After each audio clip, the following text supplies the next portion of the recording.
So hello and welcome back to HG classes. In this video, we will learn linear equation in two variables. We have to solve this by Cramer's rule. So practice set 1.3, question number 3, fourth sum. So let's get started. So our fourth sum is 6x minus 4y is equal to minus 12, and the second equation is 8x minus 3y is equal to minus 2. So let's consider this as equation number 1. So 6x minus 4y is equal to minus 12, be our equation number 1, and 8x minus 3y is equal to minus 2, be our equation number 2. So आता आपल्याला कोइफिशियंट्स बघायचे. So x चे कोइफिशियंट्स काय आहेत? आपलं पहिल्या equation मध्ये x चा कोइफिशियंट काय आहे 6, आणि सेकंड इक्वेशन मध्ये एक्स चा कोइफिशियंट काय आपला 8. तसंच वाय चे कोइफिशियंट्स काय आहेत? आता आपले वाय चा कोइफिशियंट फर्स्ट इक्वेशन मध्ये काय आहे -4, आणि सेकंड इक्वेशन मध्ये काय -3. तसेच कॉन्स्टंट नंबर काय आहेत मग आपले -12 अँड -2. सो आपल्याला हे जे दोन्ही linear equation in two variables आहेत, हे काय करायचे आहेत आपल्याला क्रॅमर्स रूलनी सॉल्व्ह करायचं. सो क्रॅमर्स रूल सॉल्व्ह करू. सो क्रॅमर्स रूल साठी सगळ्यात पहिला आपण काय करतो, डी ची व्हॅल्यू फाइंड आउट करतो. सो जो आपला डी डिटर्मिनंट असतो त्याच्यामध्ये काय करतो आपण एक्स आणि वाय चे कोइफिशियंट्स घेतो. सो एक्स चे कोइफिशियंट्स काय आहेत आपले 6 अँड 8, वाय चे कोइफिशियंट्स काय -4 अँड -3. सो आता आपण हा डिटर्मिनंट सॉल्व्ह करूया. सो डिटर्मिनंट कसा सॉल्व्ह करतो आपण? Cross multiplication.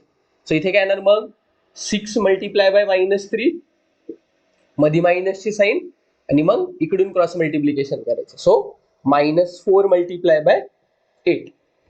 सो इथे किती येणार मग 6 मल्टिप्लाय बाय 3 किती होणार? 6 3 जा 18, आणि मायनसची साइन, सो -18 मायनस 4 8 जा किती येणार? 4 8 जा येईन आपलं 32. इथे मायनसची साइन आहे, so it will B -30. Minus minus काय होणार मग इथं प्लस, सो -18 प्लस 32 होईल. सो इथे काय येईल मग मायनस प्लस काय होणार minus, so 32 minus 18, so 32 minus 18 किती येणार आपलं 14, and bigger number sign, so bigger number काय आपलं 32, सो इथे काय येणार प्लस ची साइन, सो आपला +40. तसंच आपल्याला काय करायचं आहे आता dx फाइंड आउट करायचं आहे.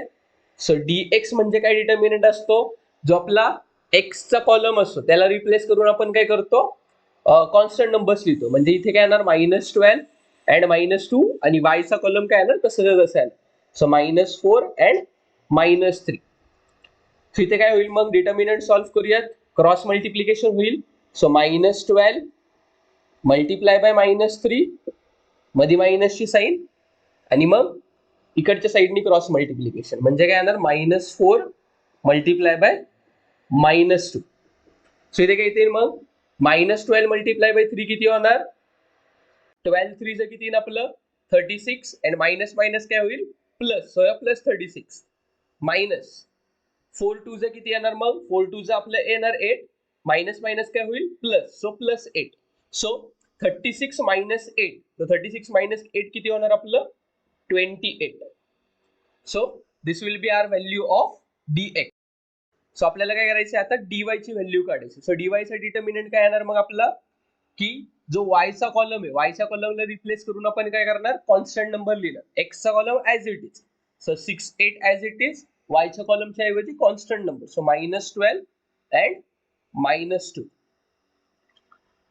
सो क्रॉस मल्टिप्लिकेशन होणार मग इथे काय होईल मग 6 मल्टिप्लाय बाय -2 मायनस, इकडून क्रॉस मल्टिप्लिकेशन होईल, सो -12 मल्टिप्लाय बाय 8. सो 6 2 किती येणार 12, सो मायनस साइन आहे म्हणून -12 मायनस 12 8 किती येणार मग आपलं 12 8 येईन आपलं 96, plus minus minus, so -96. So इथे मायनस मायनस आहे, मायनस मायनस काय होईल प्लस बनन. सो इथे काय होईल मग आपलं -12 प्लस 96, सो -12 प्लस 96 किती येणार मग आपलं मायनस प्लस काय होणार मायनस, सो 96 मायनस 12 किती येणार आपलं 84, and bigger number sign, so it will be +84. So +84 is the value of dy. So आता आपल्याला dx आणि dy ची व्हॅल्यू भेटली. आता आपल्याला काय करायचं एक्स आणि y ची व्हॅल्यू फाइंड आउट करायची. later. सो आता आपल्याला काय करायचं, एक्स ची व्हॅल्यू फाइंड आउट करायची. सो क्रॅमर्स रूलने एक्स साठी फॉर्म्युला काय असतो आपला, एक्स इज इक्वल टू काय असतं आपलं, dx upon D. So dx ची व्हॅल्यू काय आपली 28 अपॉन डी ची व्हॅल्यू काय 14. So 28 divide by 14. So 28 divide by 14 किती येणार 2. सो एक्स ची व्हॅल्यू काय भेटली आपल्याला 2. तसंच आता वाय ची व्हॅल्यू फाइंड आउट करायची. वाय इज इक्वल टू काय असतो आपला dy upon D.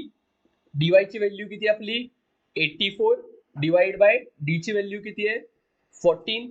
So 84 divide by 14. So 84 divide by 14 किती येतो आपला 6. सो y ची व्हॅल्यू काय भेटली आपल्याला 6. सो आपलं सोल्युशन काय मग आता इथं x, y. सो x ची व्हॅल्यू किती आपली 2 अँड y ची व्हॅल्यू किती आपली 6.